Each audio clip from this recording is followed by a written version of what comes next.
Hello viewers, welcome to my channel Big Business. On this channel, I shall be sharing with you the content and make you understand with a lot of practical examples to understand the content of Class 12 Business Studies.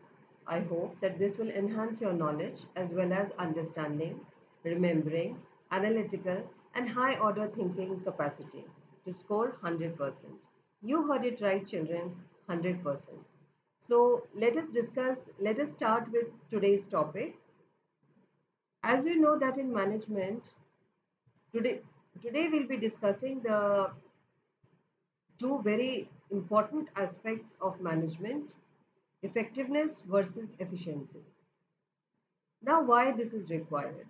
In an organization, when all the inputs are put to use, then how does the output results? So effectiveness means that how the assigned task should be completed within the time period. See, these days in management, we all talk about targets.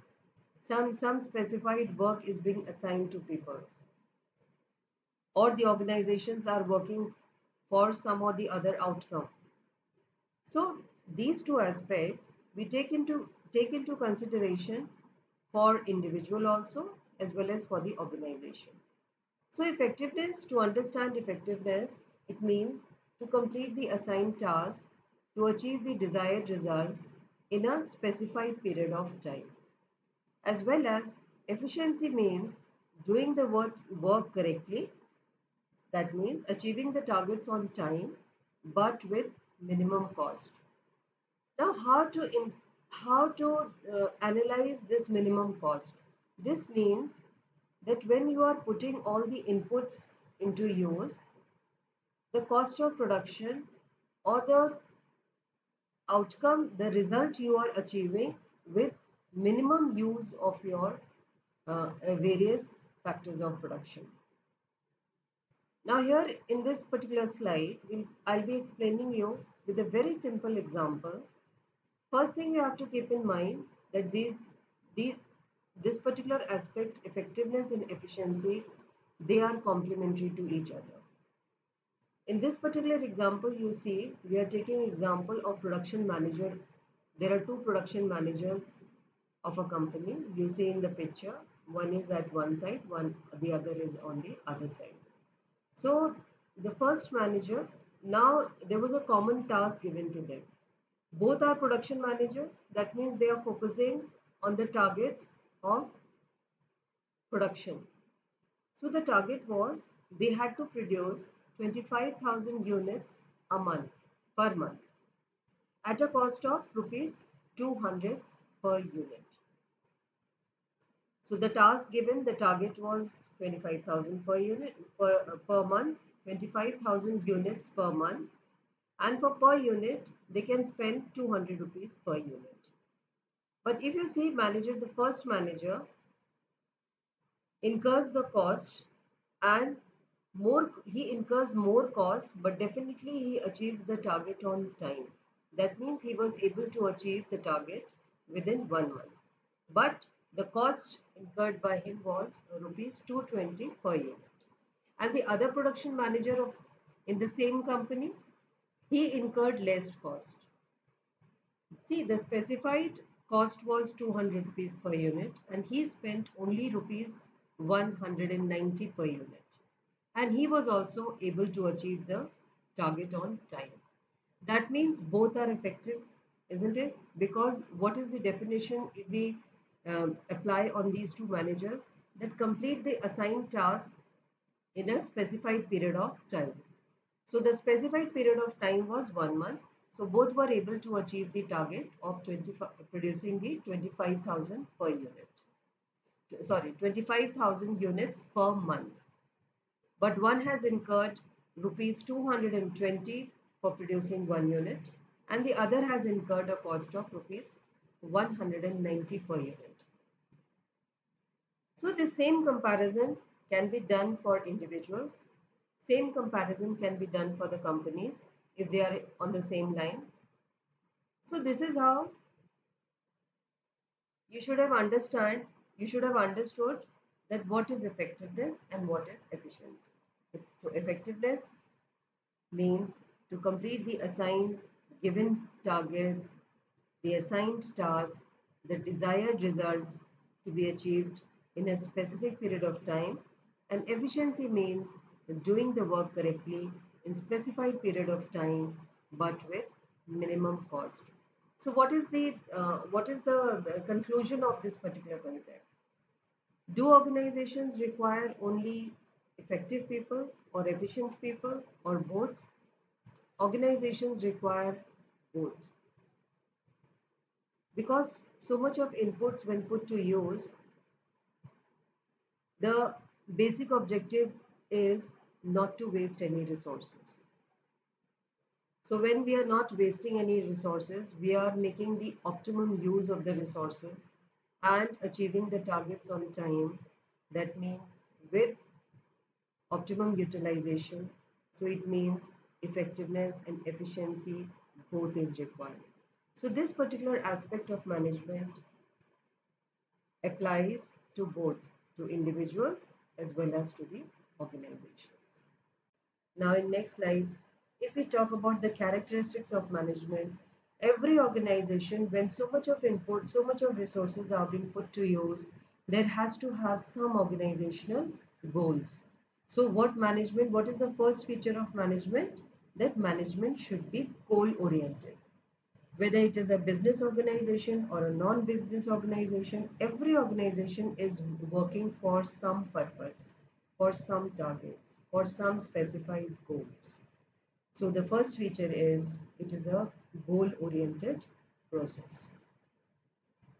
And definitely when these goals are being set, they had to be achieved in specified and desired objectives by proper utilization of resources. Now the next feature, easily it has to be in continuation. You remember the previous slide where we see that it has to be all the management has been put as a process for planning, organizing, staffing, directing and controlling. So it has to be in a series of continuous process. Now continuous process, why?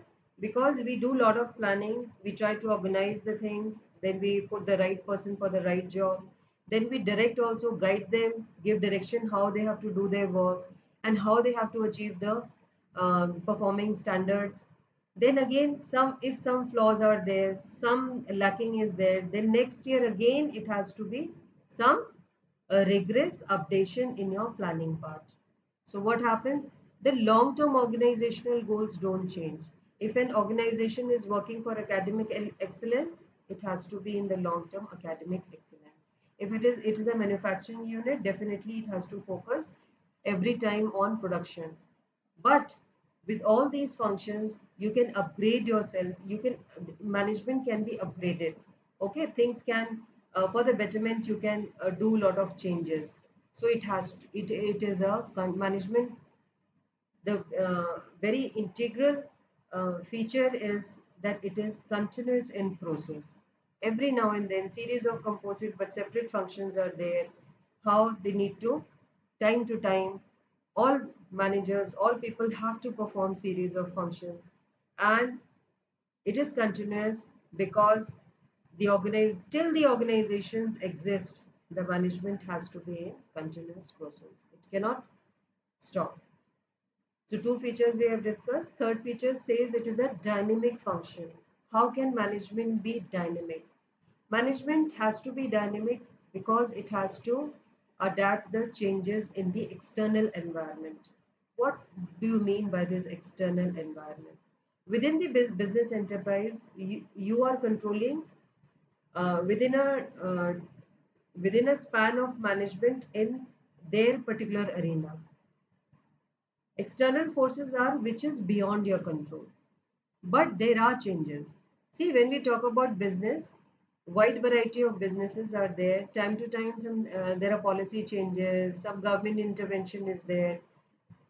And if you take a recent example of GST, whenever GST was introduced, all the organizations had to adapt that change on regular basis. But that was it affected the business enterprises. That is why they had to adapt that change. that how online GST you have to pay within three months time span. All these examples show you. See the more practical examples which you see in and around what's happening in business, or how does the economy changing, what are the changes going on. Like recent example is that all academic institutions have switched to online teaching. So what is this? This is something happening within the organization. It is beyond the control of the organization, but definitely in the external or in the outer environment, this change has come. So all the management of the organizations have taken up a decision to go online. So this is what? This is dynamic function. The management is dynamic. It has to adapt the changes according to the situation of the changing environment, which is beyond their control. So this is how we have discussed the three characteristics. It is a goal-oriented process, it is continuation, it is continuous process, and it is dynamic in function, and it is a group activity. Management is a group activity. Definitely when we talk about organizations, the organizations, when they follow some organized structure, there they try to make different departments. If we take an example of a normal organization, there also you see three or four departments definitely will be there. Administration department, then accounts department, then marketing department, then human resource department.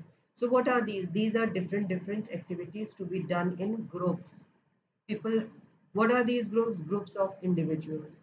They can be managers, they can be operatives. If you take an example of a factory, there also managers are there, then operatives are there, those who are doing actual execution in their particular segment. Those who are dealing with machine and technology, they have to be there in their particular groups. So what management does, one of the features of management is that it is a group activity. Management is a group activity. It has to involve, it has to manage. Again, whenever we talk about management, we should always remember that in terms of work, in terms of people, in terms of operations. These are the three things which any organization is managing. That is why comes up the next feature. It is multidimensional. Definitely everything, all activity, all planning, everything is done to manage the work. Every organization has a big work.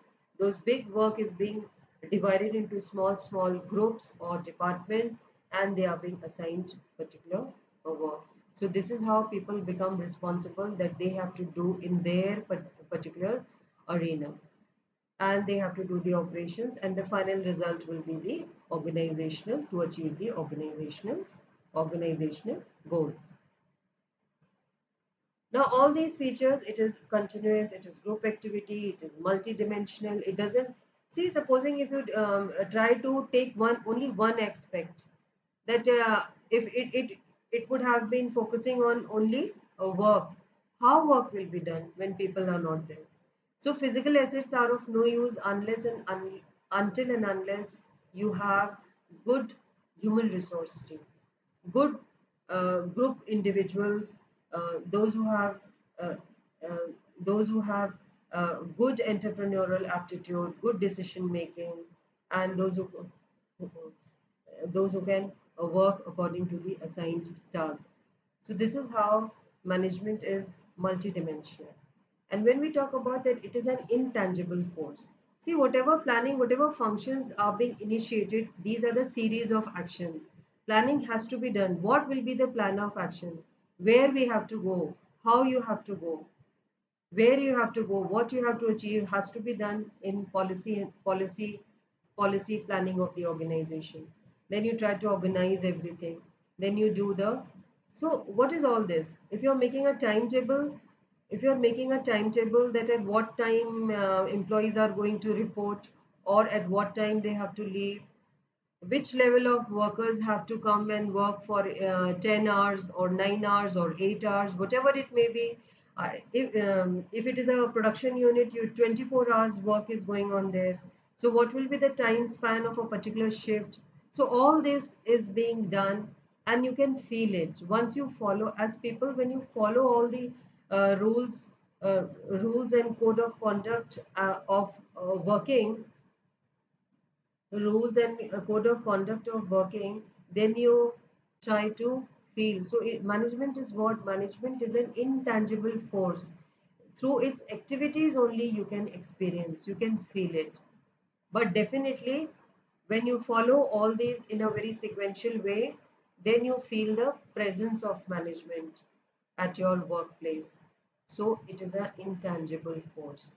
Through all these organizational functions, we feel the presence of management.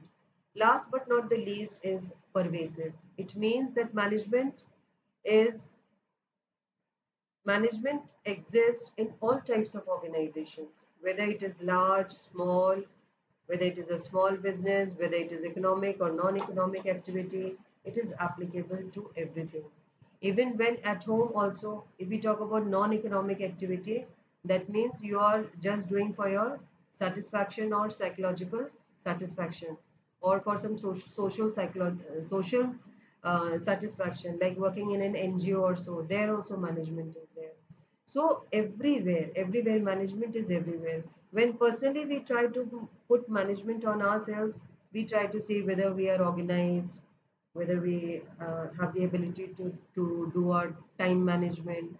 These days, very much we talk about stress management also. So management is everywhere. Either you apply at home or on a person or on your work, it is everywhere. It is at all levels. It also means that in an organization, soon I'll be discussing the levels of management also.